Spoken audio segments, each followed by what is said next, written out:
Yang pertama tentu saya ajak sahabat-sahabat sekalian untuk memanjatkan puji syukur kehadirat Allah Subhanahu wa taala.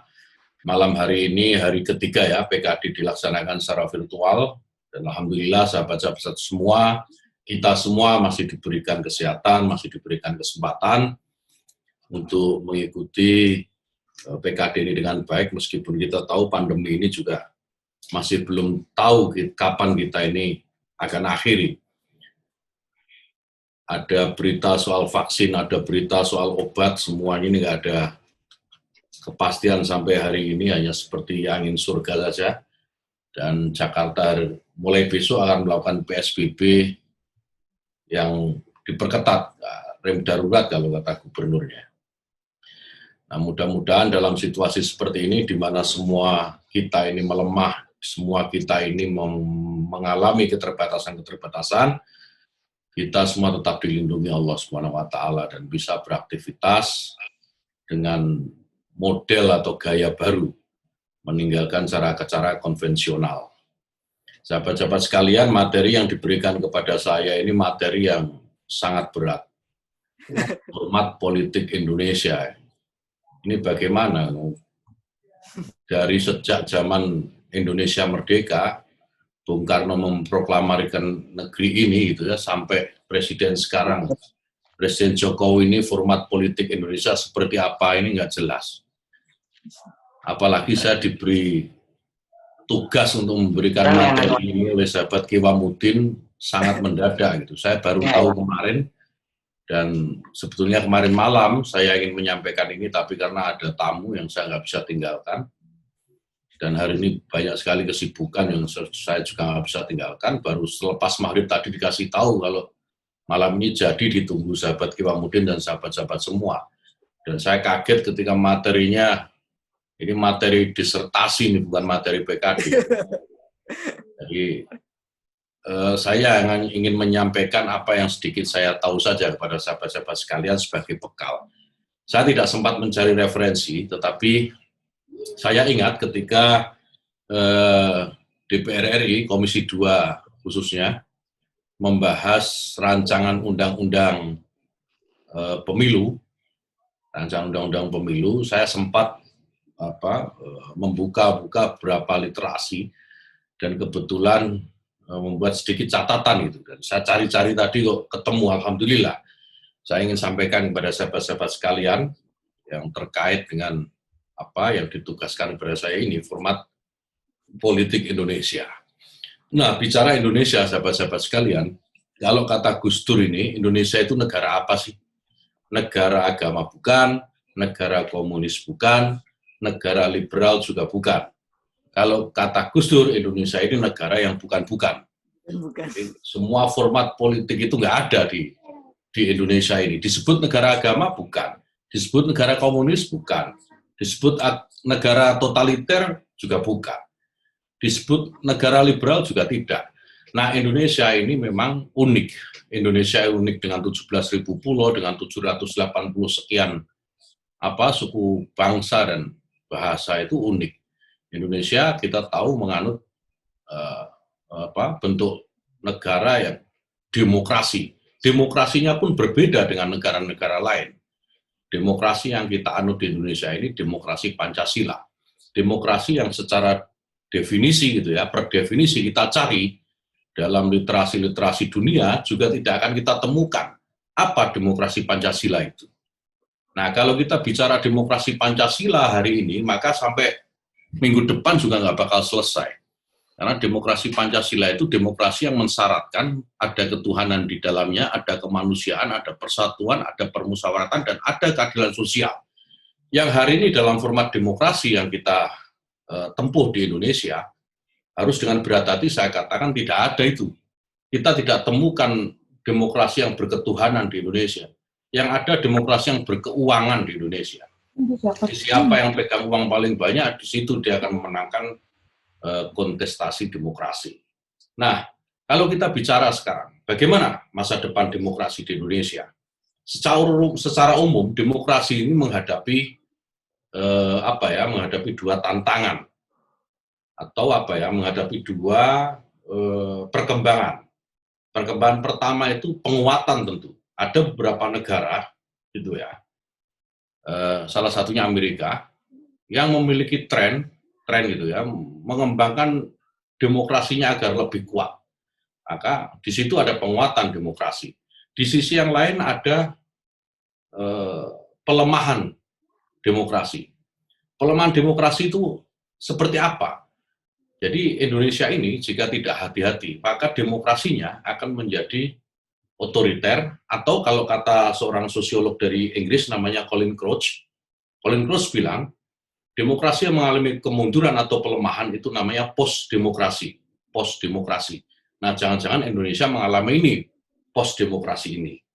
Nah, kalau kita katakan, misalnya ya, kita mau katakan bahwa Indonesia ini sedang mengalami penguatan demokrasi, kok nggak ada tanda-tandanya sampai hari ini? Tidak ada tanda-tanda bahwa demokrasi di Indonesia ini mengalami penguatan. Kalau dikatakan demokrasi Indonesia ini mengarah kepada totaliter, kok ya tidak. Faktanya apa? Bahwa pemimpin negara ini ya, pemimpin negara ini, baik presiden, gubernur, bupati, sampai ke kepala desa, struktur pemerintahan yang paling kecil itu, mereka sangat terbuka untuk dikritik, gitu, bahkan dibully.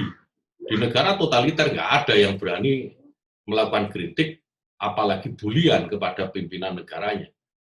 Di negara totaliter, begitu ada yang melakukan kritik, ya langsung dihabisi sama kekuasaan oleh penguasa. Dan di Indonesia ini tidak terjadi. Artinya apa? Bahwa kemunduran demokrasi dalam bentuk totaliter itu tidak ada di Indonesia. Tidak ada kemungkinan itu. Nah, sekarang tinggal satu kemungkinannya, post-demokrasi. Jangan-jangan Indonesia ini akan bergerak menjadi post-demokrasi. Apa itu post-demokrasi? Saya akan mengutip lagi Colin Crouch. Colin Crouch ini sekali lagi ini sosiolog dari Inggris. Dia mengatakan, post-demokrasi itu ada ciri-cirinya. Yang pertama ciri-cirinya adalah keterlibatan masyarakat yang hanya artifisial. Artifisial itu seperti apa sih? Artifisial itu terlibat tapi tidak terlibat, wujuduhu keadamihi. Jadi gimana menjelaskannya? Jadi tidak ada keterlibatan masyarakat. Jadi semua keputusan-keputusan yang terkait dengan kebijakan publik itu ya, tidak mendengarkan sama sekali aspirasi dari masyarakat, tetapi lebih pada kepentingan-kepentingan elit. Masyarakat hanya dijadikan atas nama saja. Nah, ini artifisial. Kemudian apa ciri-ciri berikutnya? Ciri-ciri berikutnya, partai yang selama ini dianggap sebagai wadah dari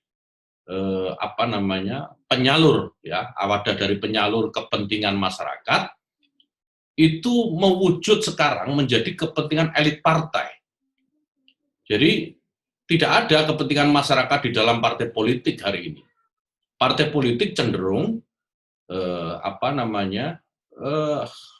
lebih menyuarakan kepentingan elit-elit partainya.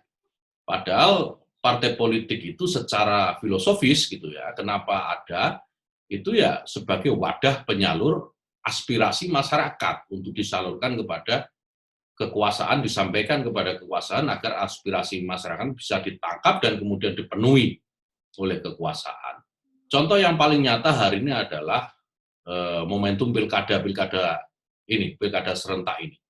Bagaimana seringkali keputusan partai itu bertubrukan secara diametral dengan kepentingan masyarakat. Masyarakat ingin calon A gitu ya misalnya, masyarakat secara umum menginginkan calon A, tetapi karena elit partai tidak menginginkan calon A, maka calon A ini tidak diberikan rekomendasi, tidak diberikan kesempatan untuk bertarung di dalam kontestasi pilkada. Nah, contoh-contoh seperti ini masih banyak bagaimana partai itu tidak lagi menjadi penyalur aspirasi masyarakat, tetapi lebih sebagai penyalur kepentingan elitnya. Nah, ciri yang ketiga itu lebih banyak menggunakan cara-cara populisme di dalam berpolitik. Ya. Tidak ada pertarungan ide di sana, tidak ada pertarungan ide. Lebih suka dengan pencitraan-pencitraan dan janji-janji politik yang seringkali sulit untuk ditepati. Contoh yang paling kelihatan itu Pilgub DKI terakhir ketika Pak Anies berkontestasi dengan Pak Ahok. Itu contoh paling kelihatan bagaimana contoh paling nyata bagaimana populisme politik itu terjadi. Semua bermain di permukaan dan tidak ada yang substansial. Lebih suka menggunakan isu-isu yang bersifat pencitraan gitu ya daripada yang substantif. Nah, kemudian ciri berikutnya muncul ketidakpedulian kepada masyarakat atau kepedulian pada masyarakat pada publik ini rendah. Jadi atau dalam bahasa sosiologinya itu public ignorance. Jadi ada ketidakpedulian terhadap publik. Karena apa? Ini karena ya tentu ketidakpedulian publik ini muncul karena menganggap bahwa politik ini memang sebuah instrumen atau sebuah panggung yang sangat rendah yang isinya hanya tipu menipu belaka dan tidak ada sesuatu yang layak diperjuangkan. Nah, kemudian ciri berikutnya, lembaga-lembaga negara lebih melayani atau menjadi pelayan oligarki daripada pelayan masyarakat. Nah, kita tahu hari ini kalau kita cek satu persatu lembaga negara yang ada di Indonesia ini berpihak kepada siapa? Mereka berpihak kepada rakyatkah atau berpihak kepada oligarki yang memiliki kepentingan-kepentingan, terutama kepentingan-kepentingan ekonomi. Bagaimana Omnibus Law itu bisa dijelaskan? Itu digunakan untuk kepentingan rakyat misalnya. Tidak ada. Omnibus Law itu lebih banyak untuk melayani oligarki-oligarki politik. Nah, Indonesia saya kira mengalami situasi yang kurang lebih seperti ini. Jadi Indonesia ini kalau dalam perspektif saya sedang berada di pintu post-demokrasi. Bagaimana demokrasi mengalami terlalu serius dan kemunduran. siapa ngomong. Jadi terlalu serius, Van ya? Terlalu serius, Van ya?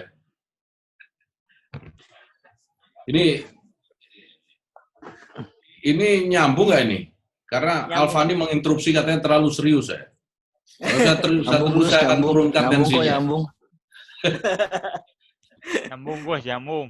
Ya, karena kalau bicara politik itu saya tidak bisa tidak serius. Karena politik ini saya geluti sejak saya muda.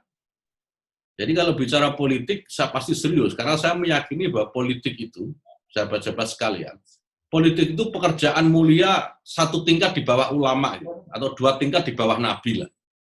Jadi di bawah nabi itu ada ulama, di bawah ulama itu ada politisi. Karena apa? Dalam setiap giat politisi itu selalu diorientasikan kepada kepentingan publik, kepentingan yang luas. Nah ini saya tidak sedang mendorong sahabat-sahabat sekalian menjadi politisi. Tapi kalau jadi politisi, jadilah politisi yang bermanfaat, bukan politisi yang hanya untuk memperkaya dirinya sendiri gitu kan. Ya. Nah, apalagi yang harus saya sampaikan ini karena diinterupsi Alfani tadi ini. Jadi gini, kalau kita melihat Indonesia ini, sahabat-sahabat sekalian, kenapa saya katakan Indonesia ini sedang mengalami fase menuju post-demokrasi? Itu kita bisa menyaksikan satu lemahnya checks and balances. Jadi partai, DPR, kemudian lembaga kehakiman, lalu pers gitu ya, media ini di depan eksekutif itu seperti tidak ada kekuatannya, tidak memiliki power yang cukup itu untuk sekedar memberikan kritik atau koreksi kepada eksekutif, kepada pemerintah. Ini ciri yang pertama. Kemudian kedua, kritisisme civil society itu juga semakin meredup, tidak ada itu. Jadi kita lihat sekarang, mana ada kelompok civil society ini ya yang memberikan sikap-sikap kritis kepada pemerintah. Senyap semua, termasuk PMII ini ya, kita harapkan menjadi kekuatan kritis, anak-anak muda kritis, mahasiswa yang memiliki perspektif yang lebih luas, tidak ada bunyinya terhadap kritik pemerintah. Diam saja ketika ada staf sus milenial presiden gitu ya, misalnya menggunakan posisinya untuk memanfaatkan posisinya untuk kepentingan bisnisnya, kepentingan pribadinya. Saya tidak dengar suara PMI ini. Ini kemana? Padahal anak-anak muda ini, PMI ini terus mahasiswa, itu diharapkan karena kritisismenya. Nah, kalau PMI ya mahasiswa-mahasiswa anak-anak muda kritis ini hanya diam, semakin meyakinkan kita semua bahwa Indonesia ini ada di tubir jurang post-demokrasi. Kemudian ciri ketiga ini, muncul kepemimpinan nasional yang tidak asertif. Kepemimpinan nasional kita ini tidak asertif. Tidak asertif itu seperti apa sih? Kepemimpinan yang tidak bisa ditaati atau tidak dipatuhi lah. Sampai ke grassroots, gitu, sampai ke akar rumput gitu tidak terpatuhi. Jadi karena apa sebabnya? Karena pemimpin kita juga seringkali mengeluarkan keputusan-keputusan yang saling silang, saling tumpang tindih gitu ya, sehingga memunculkan social distrust. Jadi masyarakat tidak percaya dengan pemimpinnya. Ada ciri berikutnya kepemimpinan nasional yang tidak asertif itu, setelah itu hukumnya pun tebang pilih. Nah ini sih sudah jamak gitu ya, kita sudah tahu lah, ini mungkin di antara sahabat-sahabat sekalian ada mahasiswa hukum, dan kita tahu hukum di Republik ini hari ini hukum tebang pilih, hukum di mana tajam di bawah, tumpul di atas. Nah, lalu ciri berikutnya, partisipasi rakyat juga semakin pudar. Jadi lihat bagaimana misalnya merebaknya money politik dalam setiap kontestasi politik ya, baik pileg, pilpres, pilkada maupun yang lain gitu ya. Ini menunjukkan bahwa partisipasi rakyat ini tidak ada. Partisipasi rakyat itu hanya muncul ketika ada iming-iming yang sifatnya instan. Nah, ciri berikutnya muncul kriminalisasi. Aktivis-aktivis yang berbeda pendapat dengan kekuasaan seringkali dikriminalisasi. Nah, saya kira ciri-ciri ini sahabat-sahabat sekalian menunjukkan bahwa Indonesia dalam pandangan saya ini sedang berada di depan persis dari post-demokrasi. Nah, sekarang bagaimana saya kira untuk mengembalikan demokrasi ini menjadi sebuah cara yang diyakini bersama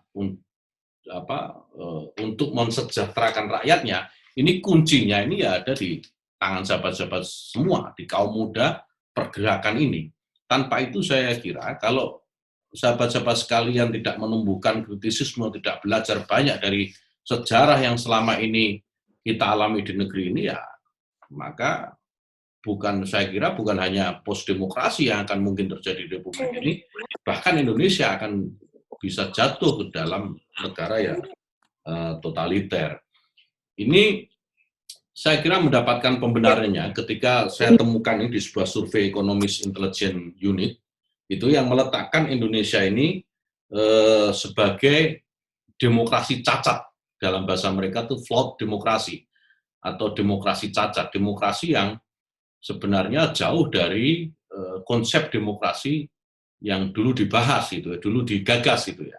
Bagaimana demokrasi itu memang ditujukan untuk mensejahterakan rakyatnya.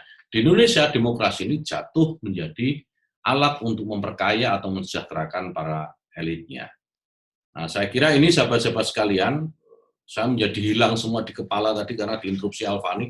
Tapi kira-kira seperti itu. Jadi kalau kita tidak kembali sebagai anak muda ini menumbuhkan kritisisme kita hanya menjadi follower, tidak mampu menjadi leader, saya kira ya Indonesia di masa depan akan jatuh menjadi negara yang post-demokrasi, yang demokrasinya cacat, yang demokrasinya tidak mampu untuk mengembangkan kesejahteraan rakyatnya. Tetapi di sisi yang lain saya yakin dengan kualitas sahabat-sahabat sekalian, dengan kapasitas sahabat-sahabat sekalian yang hari ini ikut PKD, insya Allah Indonesia ini demokrasinya akan jauh lebih baik dan mampu memformat politik yang benar-benar digunakan untuk kepentingan dan kesejahteraan rakyatnya. Saya kira demikian sahabat Qiwamuddin dan sahabat-sahabat sekalian. Jika ada kekurangan saya mohon maaf. Wallahul muwaffiq ila aqwamit thoriq. Assalamualaikum warahmatullahi wabarakatuh.